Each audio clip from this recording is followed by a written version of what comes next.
biar betul yang kau booking kat mana ni? I booking online sebab dia murah. Tapi Asal hotel dia I saja sunyi je. Sekejap, kita keluar sekejap. Tengok.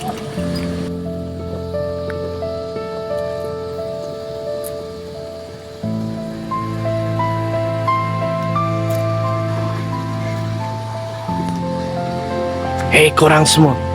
So malam ni jangan berada di satu rest house yang agak terbiar lama, tutup masa PKP. Mestinya masih belum dikenal pasti semua. So kita akan berada pada malam ini di satu lokasi rest house yang berada di atas bukit. Mesti tidak dapat dikenal pasti, ditutup pada sekitar 3 tahun lepas.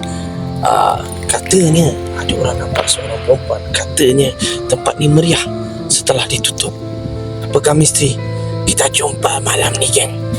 Okay guys, kita memasuki ruang-ruang yang mana menampak dan terdengar juga suara tangisan pada waktu petang.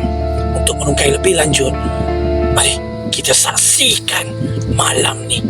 Sas.